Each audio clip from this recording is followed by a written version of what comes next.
What's going on? What's going on? What's going on, lovely people? It's your boy Inside 11, and right now we're speaking about goddamn manifestation and some of the things I personally realized when it comes to manifesting things in your life, when it comes to this, journey of changing the old and bringing on the new, so you can put on the armor of God and put on the uncorruptible and not be corrupted in this world where everybody is corrupted and things like that. Everybody is compromised, where people don't really have a code or a sense of self and they get lost in the energies outside of them and want to play that out based on someone else's narrative and things like that.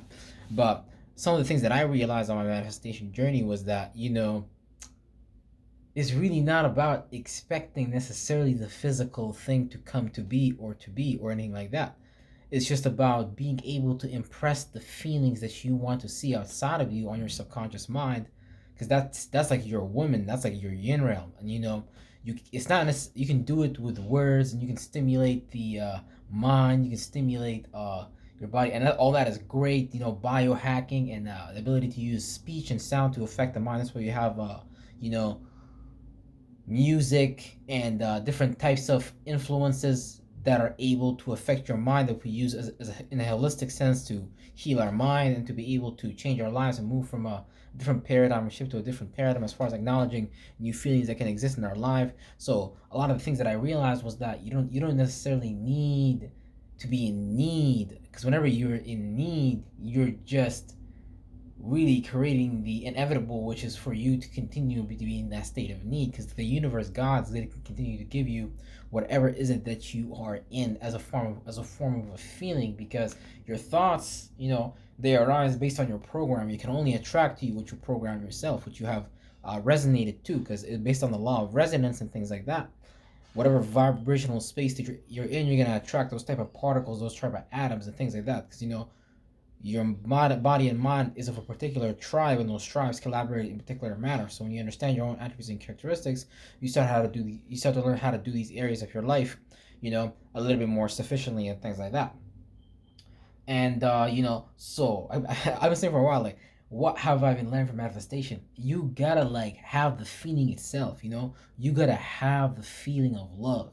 You need to have the feeling of abundance. You need to have these feelings of wealth, something to uplift you out of the feeling that you are in, and just to create even something outside of you. You already need to be inside of that, because that thing is already out there, but you need to be its vibrational equivalent for you to attract and bring that into your life.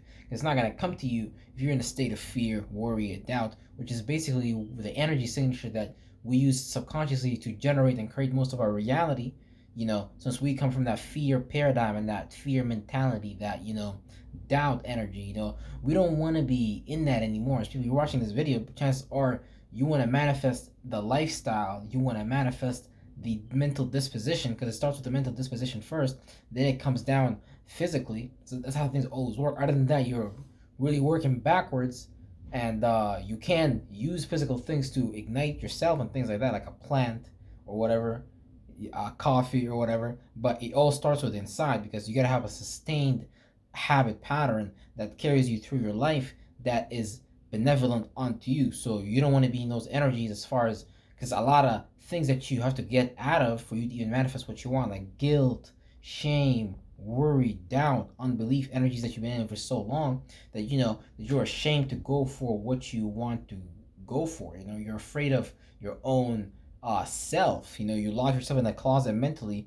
and they gave you Jesus, they gave us Allah to kind of like pray to that God, the Golem, to come down and save us from whatever mentality we trapped ourselves. But we have the keys, but it's just that we'd rather look for the help outside of us. But the help has always been inside of us and things like that.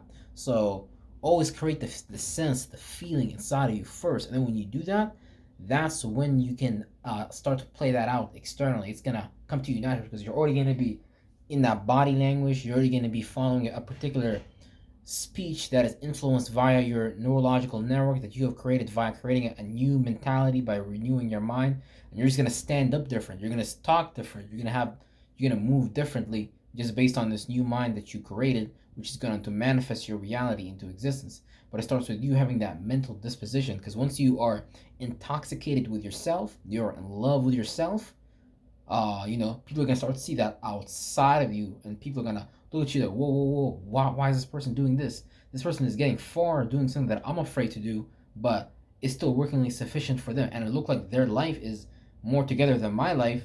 So what's going on here? So this is why you have individuals like Andrew Tate, Barack Obama, whoever biography you read about, whoever inspires you, whatever. That's kind of like the battle that they go through, because you got to have that inside of you first. Then it's gonna bring it come outside of you. So that's some of the things that I learned when it comes to manifesting, and that still need to practice that and implement that and try to get further in that area, because I already seen that principle or that idea work in my life. So I'm sharing it with you to hope that you could learn from it and it could help you in your life. And yeah, peace out, y'all. Real shit.